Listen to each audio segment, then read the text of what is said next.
GOC chapter रटने वाला नहीं है, समझने वाला चैप्टर है। देखते हैं किसके कितना समझ है। हमने पिछले 50 साल के पेपर से एनालिसिस करके कहां से ज्यादा क्वेश्चन आता है वो लेके आए हैं, थ्योरी प्लस क्वेश्चन। अगर आप इसको कर लेते हो तो आपका जीओसी क्या पूरा ऑर्गेनिक आसान लगेगा, नहीं तो दिक्कत लगेगा। जेई एडवांस आपसे थिंकिंग पूछता है, न कि रट्टू पूछता है कुछ। आप सोचते कैसे हो। चेन आइसोमर, चेन आइसोमर क्या होता है? जब हम लोग का चेन का लेंथ अलग होता है, जैसे 1 2 3 4 5, मोलिकुलर फॉर्मूला सेम 2 3 4, और चेन का लेंथ अलग होता है। यहाँ पे क्या लिखोगे आप? पेन, और यहाँ पे ब्यूट लिखोगे। लेंथ अलग हो तो ये है चेन आइसोमर। यहाँ पे भी देखो 1 2 3, ठीक है। तो ये 5 वाला, 4 वाला, 3 वाला, लेंथ अलग अलग, तो चेन आइसोमर में चेन में कितनी मोती है उस हिसाब से होता है। ये चैप्टर स्ट्रॉन्ग अगर है तो आपका ऑर्गेनिक कंप्लीट है, नहीं तो आपका ऑर्गेनिक दिक्कत हो जाएगा। पोजीशन आइसोमर, पोजीशन आइसोमर क्या कहते हैं हम लोग? पोजीशन, जैसे OH का पोजीशन यहाँ 1 में है, OH का पोजीशन यहाँ पे 2 में है, तो ये हो गया पोजीशन। आप कहाँ बैठे हो, OH कहाँ बैठा है, इस हिसाब से नंबरिंग करेंगे तो पोजीशन जब अलग अलग आएगा। इसका नाम लिखोगे, देखो 2 प्रोपेनॉल, इसका 1 प्रोपेनॉल, तो ये 1 या 2। ये अल्किन में ये डबल बॉन्ड यहाँ पे 1 पोजीशन पे, डबल बॉन्ड 2 पोजीशन पे। उसी तरह से CH3 है यहाँ पे ऑर्थो पोजीशन पे, यहाँ पे मेटा पोजीशन पे, पैरा पोजीशन पे। इसका नाम भी याद रखना, ortho xylene, Meta xylene, para xylene, ठीक है। फंक्शनल ग्रुप, फंक्शनल ग्रुप अगर आप पहचान लिए ना तो आसान होगा, पूरा ऑर्गेनिक भी आसान होगा, रिएक्शन लगाना आसान होगा। बच्चे यही फंसते हैं। आगे देखो यहाँ पे फंक्शनल ग्रुप, तो फंक्शनल ग्रुप आइसोमर ये क्या है? अल्डिहाइड है, और ये क्या है? कीटोन है। मोलिकुलर फॉर्मूला दोनों का सेम है, तो ये हो गया फंक्शनल आइसोमर। आप इसको रिवाइज कर ले। ये देखो अल्कोहल है, ये है ether, functional isomer, molecular formula same है, मोलिकुलर फॉर्मूला सेम है। ये एसिड है, ये एस्टर है, एक दूसरे का फंक्शनल आइसोमर हो गया, ठीक है। आपको नहीं दिख रहा है, थोड़ा जूम करके देख लो इसको मोबाइल में। अगर टोटोमेरिक, टोटोमेरिक में क्या होगा? 2 फंक्शनल आइसोमर इक्विलिब्रियम में रहते हैं, 2 फंक्शनल आइसोमर रहते हैं इक्विलिब्रियम में। एक जो ये जो CO है, क्या है? CO होगा, बगल में एक कार्बन होगा, वहां H होगा, इसको कहते हैं हम लोग कीटोफॉर्म। CO में बगल में एक कार्बन, वहां पे H, इसको कहते हैं कीटोफॉर्म। और डबल बॉन्डेड कार्बन एटम पे, डबल बॉन्डेड कार्बन एटम पे OH को कहते हैं हम लोग इनोल फॉर्म, इनोल फॉर्म, इसको कहते हैं कीटोफॉर्म। कीटो किसको याद हो गया? CO बगल वाला कार्बन पे H, keto form, double bonded carbon atom पे OH, इसको इनोल फॉर्म, एक दूसरे के इक्विलिब्रियम में रहते हैं, इसको हम लोग कीटो इनोल टोटोमेर कहते हैं या टोटोमर कहते हैं, ठीक है। यहाँ पे भी देखो ये वाला हाइड्रोजन जो है यहाँ से शिफ्ट होकर इस ऑक्सीजन के पास गया, तो ये देखो ये क्या हो गया? इनोल, यहाँ सिंगल बॉन्ड होगा, ठीक है। तो ये हो गया कीटो इनोल टोटोमेरिक। तो ये आपका स्ट्रक्चरल आइसोमर हुआ। देखते हैं ये क्वेश्चन कौन थिंक करता है, पहले देखते हैं। IUPAC name of ethylidene chloride, देखो ये इस तरह से NCERT में लिखा हुआ है, पता इसका आप पॉज करके लिखो तो इसका स्ट्रक्चर क्या होगा, आपको याद है क्या? ठीक है, तो ये जरूरी है आपके लिए। इथाइलिन ये होता है CH3 CH, यहाँ पे 2 क्लोरीन, इसको कहते हैं हम लोग इथाइलिडीन। अब तो हो ही जाएगा 1,1 dichloro ethane.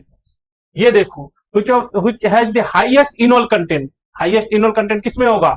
Highest enol content. देखते हैं कौन बताता है, यही तो मेन गेम है। जीओसी याद करने वाला चैप्टर नहीं है, समझने वाला चैप्टर है। जेई एडवांस आपसे रिएक्शन नहीं पूछता, आपसे पूछता आपकी समझ कितनी, थिंकिंग कैसे। बताओ ये क्या होगा?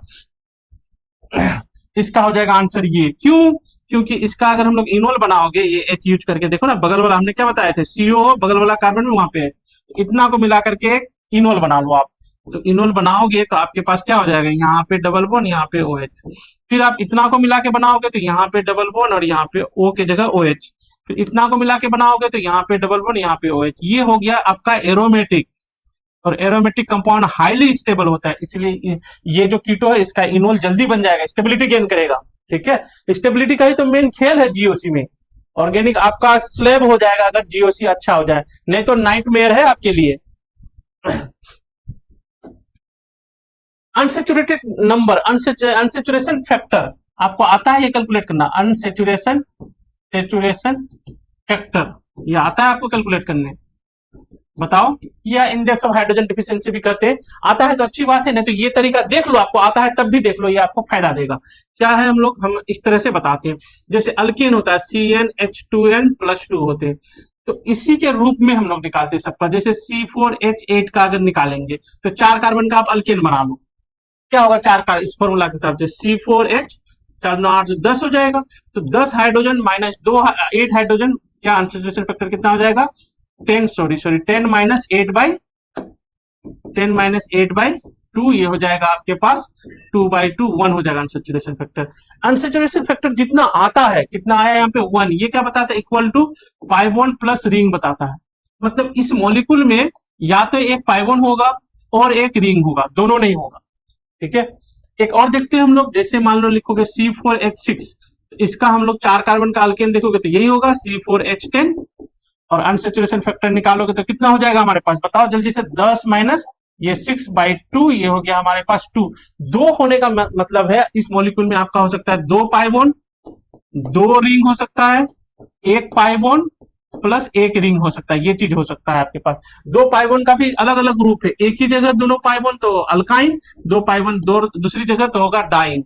ये सब क्राइटेरिया है आपका, मॉलिक्यूल बनाने में आसान होता है। हम लोग एक क्वेश्चन भी देखेंगे ऐसा, मॉलिक्यूल बनाने में आसान होता है। अच्छा, कुछ ये मेन तो हमको जो बताने थे आपको, अगर कभी घबराहट हो, C4H मान लो 8 है, O है, इसका क्या होगा अनसेचुरेशन फैक्टर। ठीक है, टॉपर जो है यहाँ पे जल्दी जल्दी करते हैं, आप अगर जल्दी करोगे तभी आप आगे बढ़ पाओगे, आप कंफ्यूज रहोगे तो कैसे होगा। ठीक है, तो ये जल्दी भी करना है आपको। क्या करना है, 4 कार्बन का अल्केन, वहां पे देखो कितना हाइड्रोजन, 10 माइनस 8/2, बस ऑक्सीजन को इग्नोर करो, ये हो गया 1 अनसेचुरेशन फैक्टर।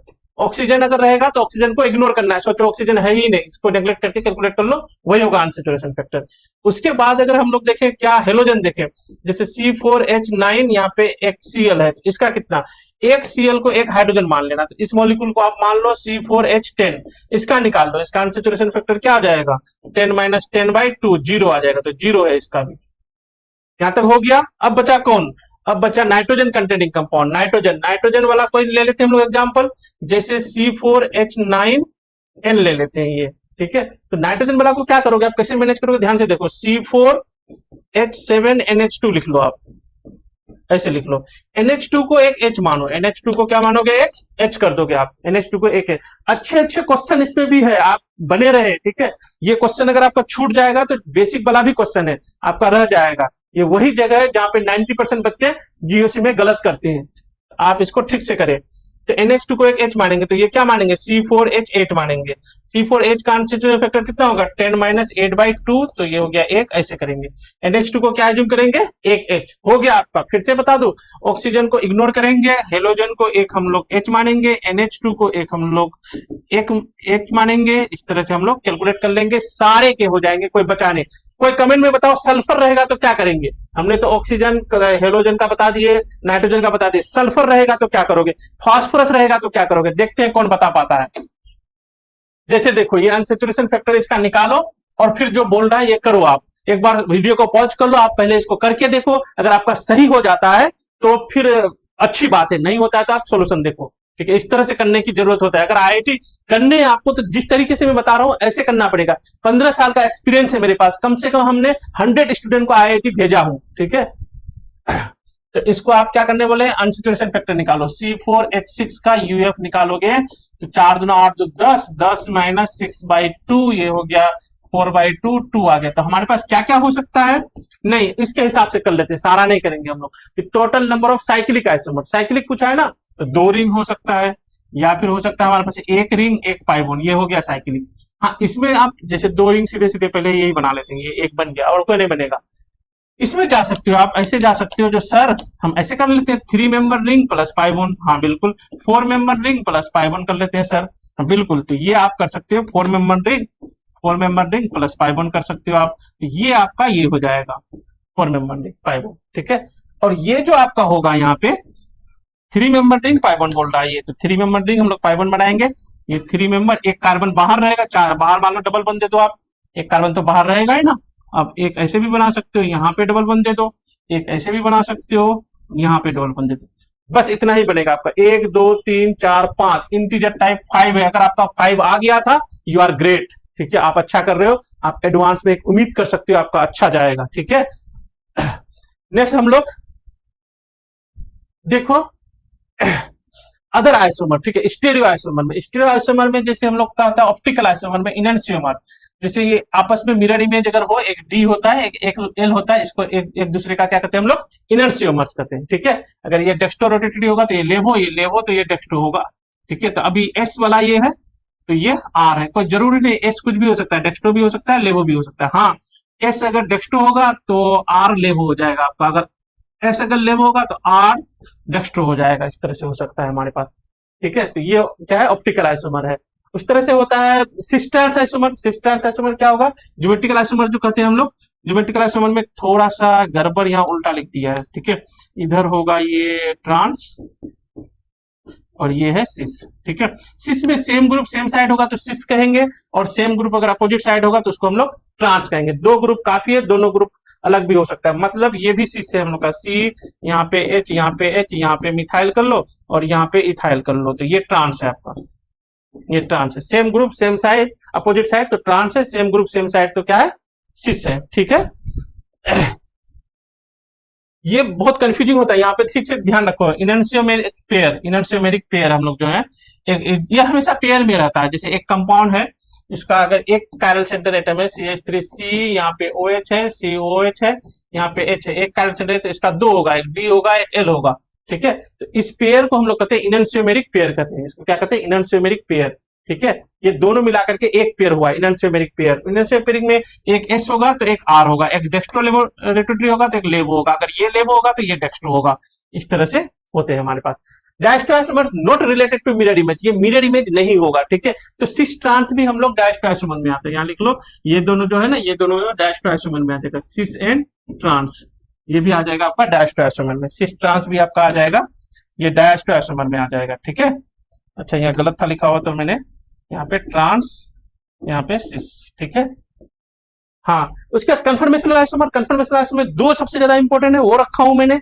दो इंपॉर्टेंट है, थोड़ा सा ये तो स्टेगर्ड सही बनाया है, फुल्ली स्टेगर्ड बनाया ना। CH3 को यहाँ कर दो, यहाँ पे एक H कर लो, ये वाला मेन ज्यादा important, fully staggered. CH3 opposite, और CH3 अगर ऊपर रहे, एक दूसरे के ओवरलैप कर दे, यहाँ पे एक H है, यहाँ पे एक H है, ऐसे कर दे। बात समझे आप, यहाँ पे ऐसे, यहाँ पे एक CH3, यहाँ पे H, यहाँ पे H, और इसके ऊपर में यहीं पे इसके ऊपर यहाँ CH3, यहाँ H और यहाँ H, तो इसको फुल्ली इक्लिप्स कहते हैं, इक्लिप्स कहते हैं।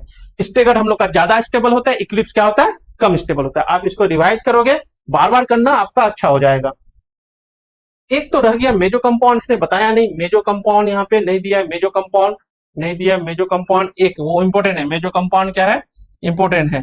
मेजो कंपाउंड होते हैं CH3CCl, मान लो H कर लिए, CClH, बिल्कुल दो या दो से ज्यादा कायरल सेंटर एटम होगा और सिमेट्रिक होगा, और मेजो कंपाउंड कहते हैं इसको। ये ऑप्टिकल इनएक्टिव होते हैं, ये ऑप्टिकल इनएक्टिव होते हैं। ठीक है, ये ध्यान रखना, ये मेजो कंपाउंड सिमेट्रिक रहेगा, और ये क्या होगा, ऑप्टिकल इनएक्टिव होगा, दो या दो से ज्यादा कायरल सेंटर होगा जरूर। हाँ चलो ये करके दिखाओ, मैच दी कॉलम है, एक इसके साथ मैच होगा, जल्दी करो आप। समझने वाला बातें हैं यहाँ नॉलेज नहीं, समझ देखा जाता है। IIT एडवांस यही पूछता है, सिर्फ समझ पूछता है। ठीक है, आप कौन सा ऑप्शन अटेम्प्ट करते हो, इसे गलती मत कर देना। 2-मिथाइल प्रोपीन एंड ब्यूट 1-इन। देखो यहाँ पे लिखा है क्या, 2-मिथाइल प्रोपीन, प्रोपीन लिखा है या ब्यूट लिखा है। जैसे ही प्रोप और ब्यूट होगा ना, तो ये चेन आइसोमर होगा। ये कैसा होगा, चेन आइसोमर होगा। ठीक है, तो ये हो जाएगा 3, 1 का ए का हो जाएगा 3 आपका, ए का 3 आपके दो जगह है। ठीक है, और जो आपको आसान लगता है उसमें जाओ, जैसे सिस ब्यूटीन, ट्रांस ब्यूटीन, ये क्या है, ज्योमेट्रिकल आइसोमर है, स्टीरियो आइसोमर में आएगा। Position chain function stereo isomer में आएगा, 1 में आएगा। स्टीरियो आइसोमर में है ना ज्योमेट्रिकल आइसोमर, बी का 1 हो जाएगा, तो बी का तो दोनों जगह 1 ही था। ठीक है, सी का अलग अलग है, सी देख लेते हो, butanol and diethyl ether, ether and butanol, ether butanol क्या है, फंक्शनल आइसोमर में। कौन सा है, फंक्शनल आइसोमर, तो 4 हो जाएगा। तो ये आपका आंसर हो जाएगा। एक बार डी का देख लो, 2 आ रहा है, डी का butene and butene, position isomer है, 2 में पोजीशन लिखा है, बिल्कुल लिखा है, ये पोजीशन आइसोमर है। तो इस तरह से ये हो जाएगा आपका। ठीक है, नेक्स्ट जो है, among the following compound geometrical isomer, हाँ ज्योमेट्रिकल आइसोमर में कौन सा ये ज्योमेट्रिकल आइसोमर होगा। ठीक है, ये पता करो, ज्योमेट्रिकल आइसोमर हम लोग को पता करने हैं। 15 साल के एक्सपीरियंस से मैं बता रहा हूँ, ज्योमेट्रिकल आइसोमर बहुत गलत करता है बच्चे। जेईई एडवांस में ज्योमेट्रिकल आइसोमर जो है ना, इनका जो है फेवरेट है। इसमें जो होगा, ये ज्योमेट्रिकल आइसोमर नहीं होगा। ज्योमेट्रिकल आइसोमर में आपको ये देखना है, कार्बन कार्बन, ये वाला A not equal to B, A not equal to B, और ये X not equal to Y। X A जैसा हो सकता है, X B जैसा हो सकता है, Y A जैसा हो सकता है, Y B जैसा। आप जितना लिखा हूं उतना ही बातें हैं, बाकी बात कुछ छुपा हुआ नहीं है। ठीक है, तो यहाँ पे क्या है ना, इधर सेम है, सेम है, सेम है, सेम है। मतलब A not equal to B तो है, लेकिन X इक्वल टू Y है, इसलिए ये नहीं होगा। इसमें भी देखोगे तो इसमें A इक्वल टू बी भी है, ये भी नहीं होगा। इसमें देखोगे तो ए नॉट इक्वल टू बी है, लेकिन यहाँ पे सेम है, इधर एक्स इक्वल टू वाई है, ये भी नहीं होगा आपका, ये अलग हो जाएगा। ये ए नॉट इक्वल टू बी तो है, साथ में यहाँ पे यहाँ से देखो आप, और यहाँ से इतना आओ, ठीक है, यहाँ एक्स लगाओ और यहाँ वाई लगाओ, तो X not equal to Y है, ठीक है, तो आपका ये फोर्थ आंसर हो जाएगा। ठीक है, एक मैं बताता हूं, आप करके देखना। तो सर क्या ये ज्योमेट्रिकल आइसोमर होगा, क्या ये ज्योमेट्रिकल सीएल और यहाँ पे सीएल है, क्या ये ज्योमेट्रिकल आइसोमर होगा कि नहीं, देखते हैं कौन करता है। Alkyne that exhibit geometrical isomer is, हाँ ये वाला भी बताओ कौन सा अल्कीन ज्योमेट्रिकल आइसोमर होगा। 2 मिथाइल प्रोप 1 इन प्रोपीन, मतलब 1 में लिखा है इसको, नहीं 2 ब्यूटीन में जाएंगे, 2 ब्यूटीन में हो जाएगा आपका 1 2 3 4, ये देखो यहाँ पे एक एच, एक ये मिथाइल ग्रुप अलग हो गया, यहाँ पे एक एच, एक ये मिथाइल ग्रुप अलग हो गया, तो ये 2 ब्यूटीन आपका आंसर हो जाएगा। ये सिंगल करेक्ट है, ये यही आंसर हो जाएगा, 2 आंसर हो जाएगा। ठीक है, तो ज्योमेट्रिकल आइसोमर को ध्यान से आपको देखना है। ये देखो हम लोग का नंबर ऑफ ज्योमेट्रिकल आइसोमर हम लोग को देखना है। नंबर निकालने के लिए हम लोग को क्या करना है, डबल बॉन्ड देखने, डबल बॉन्ड जो ये रिस्पॉन्सिबल हो, A not equal to B वाला डबल बॉन्ड देखने, X not equal to Y वाला डबल बॉन्ड देखने। तो अगर एक डबल बॉन्ड होता है तो ज्योमेट्रिकल कितना, इसको हम लोग स्टेरिक नंबर भी कहते हैं, इसको हम लोग एन लिख लेते हैं, एन। ठीक है, नंबर डबल बॉन्ड कितना होगा, एक होगा, तो ज्योमेट्रिकल आइसोमर आपका हो जाएगा 2। ठीक है, अगर ये 2 होगा तो ये 3 हो सकता है, ये 2 होगा तो ये आपका 4 हो सकता है, इससे ज्यादा आएगा नहीं आपके पास, ये आप याद रखोगे। कैसे सर, एक ये वाला तो आप देख ही लो, ये CH3 CH double bond CH CH3 cis trans 2 बन जाएगा। 2 वाला में सर 3 कैसे, 2 वाला में 4 कैसे सर, हाँ बिल्कुल, ये आप ध्यान रखना, यहीं से क्वेश्चन आता है बहुत। CH double bond CH single bond CH2 कर लेता हूँ, यहाँ पे CH double bond CH CH3, दोनों डबल बॉन्ड अगर सेम रहे, यहाँ पे एक है यहाँ पे भी एक है, और दोनों डबल बॉन्ड सेम है, दोनों डबल बॉन्ड सेम है। ठीक है, यहाँ N1 ये N2 दोनों सेम है। यहाँ पे N2 में मतलब 4 चीज रहता है ना, एक डबल बॉन्ड में एक 4 चीज रहता है, क्या क्या रहता है, XY रहता है, A भी रहता है। ठीक है, ये चारों चीज जो N2 ये वाला डबल बॉन्ड में, ये वाला डबल बॉन्ड में, तो इसको हम लोग सिमिलर डबल बॉन्ड कहते हैं। क्या कहते हैं, सिमिलर वाला। तो ये क्या है हम लोग का, सिमिलर, सिमिलर। तो ऑप्टिकल आइसोमर कितना, सॉरी ज्योमेट्रिकल आइसोमर कितना होगा, 3 होगा। ठीक है, अगर हम लोग दोनों डिसिमिलर हो जाए, कुछ थोड़ा सा डिसिमिलर कर दो, मतलब यहाँ CH2Cl कर दो लोग, बाकी सेम ही रख देते हैं। ठीक है, तो ये कर देते हैं, तो यहाँ पे ज्योमेट्रिकल आइसोमर आपका होगा डिसिमिलर में, क्या होगा, डिसिमिलर में, डिसिमिलर में कितना हो जाएगा, 4 हो जाएगा। आप ये याद करोगे हो जाएगा क्वेश्चन। जैसे अगर एक, अगर हम लोग अगर थोड़ा सा एक दे दें यहाँ पे, अगर हम आपको जैसे मान लो अगर पूछ लिया आपको ये CH double bond CH CH3 और यहाँ पे हम लोग का है Cl, बताओ ये कितना ज्योमेट्रिकल आइसोमर होगा। ठीक है, ज्योमेट्रिकल आइसोमर कितना होगा, एक बार आप पता करके देखना ज्योमेट्रिकल आइसोमर कितना होगा, कमेंट बॉक्स में लिखना कितना होगा नंबर में, ये वाला में, ये नंबर हम लोग क्वेश्चन नंबर x से जूम कर लेते हैं, क्वेश्चन नंबर x का ज्योमेट्रिकल आइसोमर क्या होगा। नंबर ऑफ ऑप्टिकल आइसोमर बिल्कुल ऐसा ही है, नंबर ऑफ ऑप्टिकल आइसोमर में कायरल सेंटर अगर हमारे पास अगर यहाँ पे अगर 1 होता है, यहाँ पे अगर क्या होता है, 1 होता है हमारे पास कायरल सेंटर, 1 तो कायरल सेंटर कहते हैं इसको हम लोग, कायरल सेंटर चारों तरफ डिफरेंट आपको पता होगा। तो कायरल सेंटर अगर हमारे पास 1 होगा तो ऑप्टिकल आइसोमर हो जाएगा 2, दोनों के दोनों ऑप्टिकल एक्टिव होगा। कायरल सेंटर अगर 2 होगा तो ऑप्टिकल आइसोमर हो जाएगा 3, इसमें होगा 2 होगा ऑप्टिकल एक्टिव, 1 होगा ऑप्टिकल इनएक्टिव, ऑप्टिकल इनएक्टिव 1 होगा। ठीक है, ये हो जाएगा आपका 1 ऑप्टिकल इनएक्टिव। ठीक है, या अभी बताता हूं कैसे होगा, ये भी बता दूंगा मैं। और यहाँ पे अगर ये रिवीजन में आपको अगर आता भी है तो ये देखो आप, ऐसा कोई नहीं बता पाएगा आपको। ठीक है, पॉज करके इसको बार बार देखो, नहीं तो अगर कभी भी भूल जाओ नंबर लिखने तो यहीं पे आके देख लो। 2 हो, ये तो आप समझ गए होगे सिमिलर वाला है, ये सिमिलर वाला है, ये डिसिमिलर है, डिसिमिलर है। 2 रहेगा तो ऑप्टिकल आइसोमर 4 होगा, सबके सब ऑप्टिकल एक्टिव होगा, चारों के चारों ऑप्टिकल एक्टिव होगा। एग्जांपल में ये वाला तो एग्जांपल हो गया, मान लो ये x है तो ये x एग्जांपल हो गया। और फिर अगर हम लोग इसका एग्जांपल दे तो यहाँ पे दिखा देता हूं मैं, CH3 CH, यहाँ पे Cl लिख देता हूँ, CH Cl लिख देता हूँ, CH3, दोनों कायरल सेंटर सेम है। 4 चीज रहता है ना, वो 4 चीज जो ये वाला सेंटर में है वो ये वाला सेंटर में भी है। तो अगर ऐसा रहे तो इसको क्या कहेंगे हम लोग, सिमिलर कहेंगे। इसमें ऑप्टिकल आइसोमर कितना होगा, 3 होगा, 3 में से कितना ऑप्टिकल एक्टिव, 2, और 1 होगा क्या, ऑप्टिकल इनएक्टिव। जियो से स्ट्रॉन्ग मतलब ऑर्गेनिक हाफ डन। ठीक है, जियो से स्ट्रॉन्ग अगर ऑर्गेनिक हाफ डन हो जाएगा। तो अगर इसका हम बना के भी दिखाऊं आपको, ये तो 2 बन जाएगा, एक डी बनता है, एक एल बनता है, डी प्लस एल, ये 2 होते हैं। चलो अभी कर लेंगे, इसका भी एग्जाम्पल बता देता हूँ मैं। एग्जाम्पल तो आप इसका समझ गए, कुछ थोड़ा सा अलग कर लो, खाली वो हो गया अलग, या सारा अलग कर लो तब भी ठीक है। यहाँ पे OH कर लो आप। ठीक है, तो ये डिसिमिलर हो गया, इसका 4 होगा। ठीक है, इसका मैं तीन थोड़ा बता दूंगा तो आपको उसका भी बताने में आ जाएगा। ये देखो आप, ये जो मान लो ये Cl है, यहाँ पे भी Cl है, ये H है, ये H है, ये CH3 है, ये CH3 है। ये एक होता है जो ऑप्टिकल इनएक्टिव होता है, जिसको हम लोग मेजो कंपाउंड कहते हैं, ठीक है, सिमेट्रिक होता है, ये है। और जो हम लोग का यहाँ पे होगा, एक Cl इधर, एक Cl इधर कर लो, ये H, ये H, ये CH3, ये CH3, तो ये क्या होगा, ऑप्टिकल एक्टिव होगा, ठीक है, ऑप्टिकल एक्टिव होगा, ठीक है। ये D होगा या L होगा वो पता नहीं, अगर ये वाला D होगा, ये जो बगल में बना रहा हूं तो ये L हो जाएगा आपका, ये Cl, ये Cl, ये H, ये H, ये CH3, ये CH3। अगर ये D होगा तो ये L होगा, ये L होगा तो ये D होगा, ये भी होगा ऑप्टिकल एक्टिव होगा। तो ये समझ रहे हो ना, अपोजिट है, देखता है यहाँ पे बीच से सिमेट्रिक है, ये क्या है आपका मेजो कंपाउंड, ऑप्टिकल इनएक्टिव है, दोनों क्या ऑप्टिकल एक्टिव है, ये ध्यान रखना, ठीक है। तो इसमें जब आओगे तो ये दोनों सेंटर कुछ ना कुछ अलग हुआ, यहाँ Cl होगा तो यहाँ OH होगा, तो ऑप्टिकल एक्टिव हो जाएगा, ठीक है, इसमें, ठीक है। और फिर दोनों इस साइड रखोगे वो भी एक्टिव हो जाएगा, तो इसका हो जाता है 4, ठीक है, इसका हो जाएगा 3, और एक सेंटर वाला जैसे ये वाला है हम लोग का CH3 CHOH COH, इसका हो जाएगा 2 आइसोमर, दोनों के दोनों ऑप्टिकल एक्टिव है, समझ गए, याद रखना, बहुत काम देगा ये आपका। ये देखो मैक्सिमम नंबर ऑफ आइसोमर, ठीक है, इसको देखो मैक्सिमम नंबर ऑफ आइसोमर, वो वाला चीज लगेगा इसमें, ठीक है, मैक्सिमम नंबर। अब इसको वीडियो को पॉज करके इसको करके देखो, टोटल नंबर आप सही बता पाते हो कि नहीं इंटीजर टाइप। अगर आप बता देते हो तो अच्छा है आपका, नहीं तो गड़बड़ है, ठीक है। आप देखो इसको, maximum number of isomer including stereo isomer that are possible for monochlorination, एक हाइड्रोजन हटा के एक क्लोरीन अगर हम लोग जोड़ दे तब पूछ रहा है ये क्या होगा मैक्सिमम नंबर में। अगर ये समझ गया ना आप ना, तो आइसोमर आपका डन, ठीक है।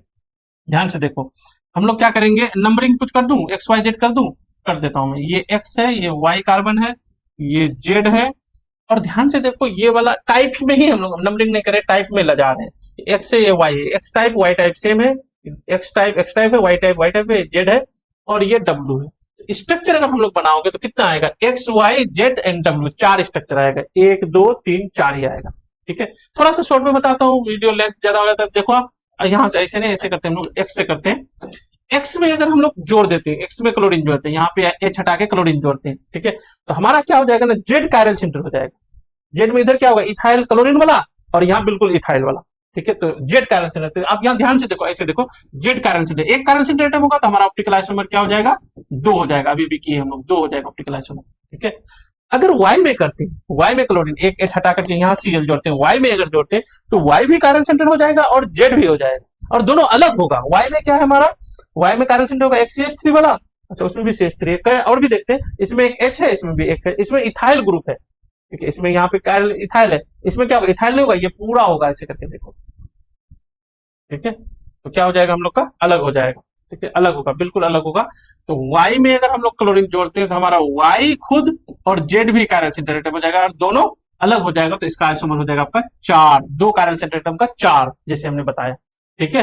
पहुंच करके इसको आप फाइनल आंसर में पहुंच जाओ, अगर आपका आ जाता है फाइनल आंसर, फिर सोल्यूशन देखो तो बहुत बड़ी बात है, ठीक है, अगर सही हो जाता है तो, ठीक है। शॉर्टकट नहीं चलेगा यहाँ पे, ठीक है, थिंकिंग को डेवलप करना ही पड़ेगा। आगे करते हैं हम लोग, अगर जेड पे वो XYZ हो गया, जेड पे आ जाते हैं, जेड पे अगर इलेक्ट्रॉन क्लोरीन लगाते हैं, छटकने लगाते तो कुछ नहीं होगा, क्योंकि ये भी इथाइल रहेगा, ये भी इथाइल रहेगा, कोई कायरल सेंटर एटम नहीं होगा, कोई कायरल सेंटर एटम नहीं होगा। लेकिन एक तो आइसोमर होगा ही ना, कायरल सेंटर नहीं होगा, एक आइसोमर तो होगा ही ना। अगर हम लोग W पे कर देते हैं, W पे कर देते हैं तो क्या हो जाएगा, तब भी कुछ नहीं होगा, यहाँ क्या हो जाएगा, CH2Cl हो जाएगा, तो ये तो इथाइल और ये तो इथाइल रहेगा ही ना, ठीक है, तो तब भी नहीं होगा। तो W पे अगर हम लोग करते हो तो कुछ नहीं, कायरल सेंटर नहीं होगा, ये कायरल सेंटर जहां रहा हमने स्टार साइन दिए, ठीक है। ये हो गया हम लोग का फाइनल, कितना हो गया, 2 4 6 2 8 आंसर हो जाएगा। एक बार देखना, हो सकता है गलती भी हो मेरे से, तो एक बार आप ट्राई करो, अगर सही, अगर बिल्कुल हो रहा है तो कमेंट बॉक्स में लिखो, सर इसको ऐसे भी सोच सकते हैं ना, ये भी तो हो सकता है ना सर, ये भी तो हो सकता है ना, तो अच्छी बात है, डिस्कशन करोगे तो, ठीक है। ऑर्गेनिक अगर जियो से स्ट्रॉन्ग तो आपका जिंदगी strong. Given below are 4 compound n propyl chloride, ये सब चारों कंपाउंड है। Percentage of carbon in the one which exhibit optical isomer, देखो ना, जिसमें ऑप्टिकल आइसोमर जो शो कर रहा है इन 4 में से, उसमें कार्बन का परसेंटेज पता करना है। आप देखो किस में शो कर सकता है, नॉर्मल प्रोफाइल नहीं, नॉर्मल वाला तो कायरल सेंटर होने की कम उम्मीद है, बनाना है तो आप बना के, सेकेंडरी ब्यूटाइल क्लोराइड ये मुझे लग रहा है, नियो वाला भी नहीं होगा, नियो वाला में क्या कार्बन, नियो पेंटाइल, ये नियो पेंटाइल होता है, ये यहाँ पे Cl लगा दो, तो ये CH3 सेम है, इसमें तो आइसो वाला में भी कम लग रहा है मुझे, आइसो क्लोराइड, ये सेकेंडरी ब्यूटाइल क्लोराइड लगा, 1 2 3 4, यहाँ पे Cl कर दो, सेकेंडरी ब्यूटाइल क्लोराइड हो गया। ये आइसोप्रोपाइल अगर देखोगे तो आइसोप्रोपाइल क्लोराइड सर बता दो आप, 1 2 3 प्रोपाइल है ना, आइसोप्रोपाइल, यहाँ CH3 होगा, ये Cl ये वाला है, तो इसमें भी कार्बन सेंटर नहीं है, तो आपका क्या हो जाएगा ये वाला। इसमें कितना हम लोग इसके कार्बन का परसेंटेज निकालना है, किसका परसेंटेज है, परसेंटेज ऑफ कार्बन, कार्बन का परसेंटेज, कार्बन कितना है 1 2 3 4 48 डिवाइडेड बाय टोटल बोलो 48 plus chlorine 35.5 plus hydrogen, chlorination है ना इसमें, क्लोरीन है, हाइड्रोजन कितना हो जाएगा यहाँ पे 4 2 8 1 9 होगा, 10 नहीं 9 होगा, 4 वाला होता है तो 9 हो जाएगा। तो जोड़ो ये कितना हो गया हमारे पास 5 9 5 14 18 19 20 21 22 22 और फिर इसमें जोड़ लो 5 8 5 5 5 9, ठीक है 92। तो ये 92 से ये आधा से डबल है, ये 50% से ज्यादा हो जाएगा, ये 52% हो गया आंसर आपका, ठीक है।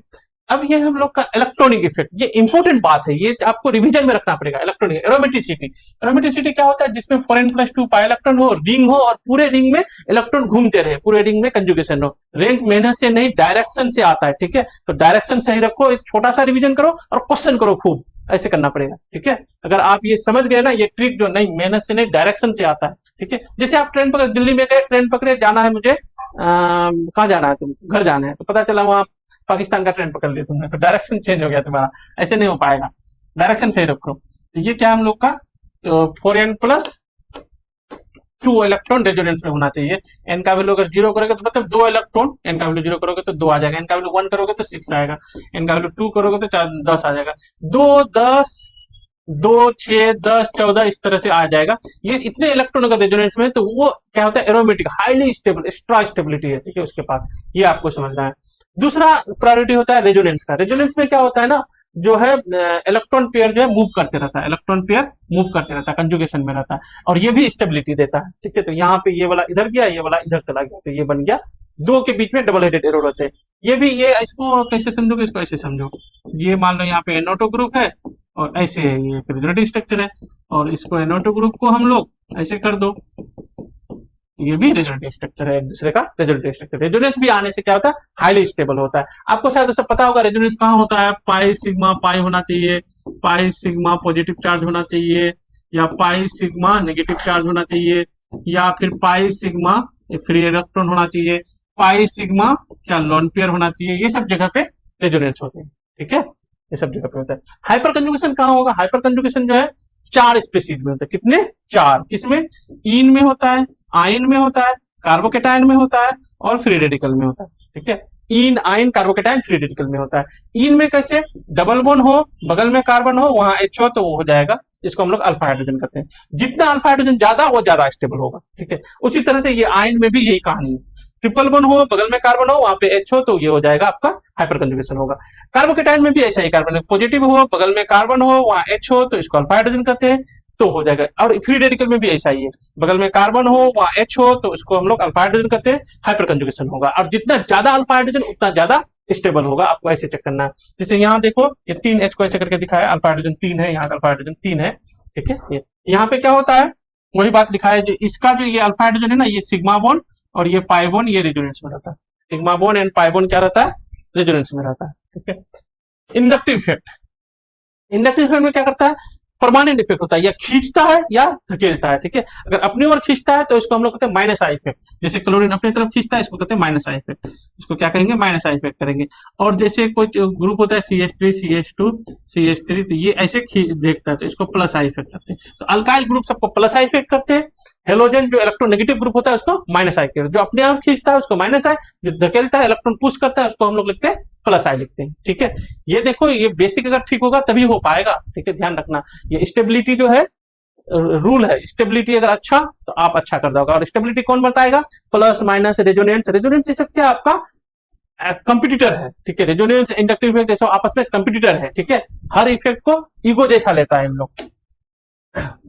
ये देखो, मैंने माइनस आई का कुछ है ट्रेंड है, आप इसको याद रखोगे, जो नहीं जानते तो उसको देख लो, याद रखोगे, जो आता है तो ठीक है। जैसे यहाँ पे याद रखना CN का ज्यादा है CF3 से, बच्चे भूल जाते हैं यहाँ पे, ठीक है। बाकी तो NO2 का ज्यादा है CN से, याद रहता है बच्चे को। माइनस आई इफेक्ट, ये देखो O माइनस का ज्यादा है CO माइनस से, ठीक है। तो ये याद रखोगे, जितना ज्यादा अल्काइल ग्रुप उसका माइनस प्लस आई इफेक्ट उतना ज्यादा होता है, अल्काइल ग्रुप कम। तो स्टेबिलिटी देखने, स्टेबिलिटी मतलब चार्ज जो है ना, जब भी चार्ज होगा पॉजिटिव चार्ज और नेगेटिव चार्ज अगर पास पास है तो स्टेबिलिटी है, पॉजिटिव चार्ज पास पास है तो अनस्टेबल है, और नेगेटिव चार्ज पास पास है तो ये दोनों अनस्टेबल की कहानी है, अनस्टेबल की कहानी।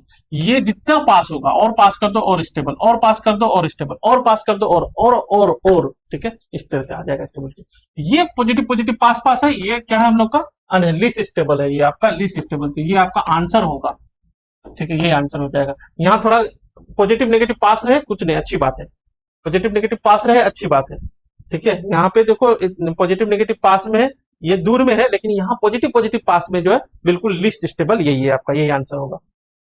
इसमें देखो हाइपर कंजुगेशन क्या बताया, कार्बन में पॉजिटिव हो, बगल वाला कार्बन में H हो, उसको कहते हैं हम लोग अल्फा हाइड्रोजन, ठीक है। तो यहाँ अल्फा हाइड्रोजन चेक करोगे तो यहाँ अल्फा हाइड्रोजन है आपका 3, और यहाँ अल्फा हाइड्रोजन नहीं, ये पॉजिटिव है ना यहाँ पे, तो ये अल्फा हाइड्रोजन होगा, ठीक है। तो यहाँ 1 हो गया अल्फा हाइड्रोजन, यहाँ 2 हो गया अल्फा हाइड्रोजन, और यहाँ पे अल्फा हाइड्रोजन 1 हो गया, तो टोटल कितना हो गया हमारे पास 3 4 4 6 6 हो गया। तो 6 the total number of contributing structure showing hyper conjugation involving carbon hydrogen bond, ये कार्बन हाइड्रोजन बॉन्ड इन्वॉल्व करते हैं, तो ये जानना तो ऐसे इन्वॉल्व करते हैं, ऐसे ऐसे ऐसे ये टूटता है, ठीक है। तो ये कार्बन हाइड्रोजन बॉन्ड इन्वॉल्व होते हैं, ये कार्बन हाइड्रोजन, तो कितना हो जाएगा 6 कार्बन हाइड्रोजन बॉन्ड इन्वॉल्व होता है। वैसे ना total number of hyper conjugative structure इसका पूछता है तो 7 आंसर होता है, क्योंकि ये जो खुद जो है प्लस जो है वो भी काउंट होते हैं, ठीक है, वो भी काउंट होते हैं। लेकिन ये क्वेश्चन को कैसे पूछा है ना, इन्वॉल्विंग कार्बन हाइड्रोजन बॉन्ड जो हाइपर कंजुगेशन में जो इन्वॉल्व हो रहा है, तो वो पूछ रहा है, तो वो 6 आंसर होगा, जितना अल्फा हाइड्रोजन है उतना ही ये आंसर होगा, ठीक है। इस पे ध्यान रखना है। Order of stability from the following, इसमें देखो स्टेबिलिटी ऑर्डर हम लोग को चेक करना है, ठीक है। तो स्टेबिलिटी अगर खराब हुआ तो बिल्कुल खराब हो जाएगा, तो ठीक है। इंट्यूशन से नहीं होगा, ये रूल से होगा आपसे, जैसे आपको लगता है ये वैसे लगता है, उससे नहीं होगा। रूल जो है resonance, aromaticity, hyper conjugation, inductive effect, वो लगाओगे तभी हो पाएगा इसमें, ठीक है। तो इसमें अगर आप लगाओगे तो रेजोनेंस है, पॉजिटिव सिंगल डबल रेजोनेंस है इसमें, और अच्छा खासा रेजोनेंस है। इसमें रेजोनेंस नहीं है, अल्फा हाइड्रोजन देखो रूल से होगा, अल्फा हाइड्रोजन 2 है यहाँ पे, ठीक है, हाइपर कंजुगेशन है। यहाँ पे भी रेजोनेंस है, यहाँ पे क्या है रेजोनेंस है, यहाँ पे पॉजिटिव सिंगल डबल क्या है रेजोनेंस है, यहाँ पे भी रेजोनेंस है। तो हमारे पास 2 में रेजोनेंस हो गया। तो सबसे हमने क्या बताया था, एरोमेटिसिटी सबसे ज्यादा स्टेबिलिटी बताता है जनरली, 2 एक्सेप्शन है, फिर रेजोनेंस, फिर हाइपर कंजुगेशन, फिर इंडक्टिव इफेक्ट बताते हैं। तो अभी हम लोग का ये दोनों यहाँ पे है, ठीक है। तो रेजोनेंस 2 में है, तो ये 3 का और 1 का ज्यादा होगा, 2 से 2 का सबसे कम होगा, यहाँ पे 2 सबसे कम है। बस अगर आप इतना भी जानते हो तो डी आंसर हो जाएगा।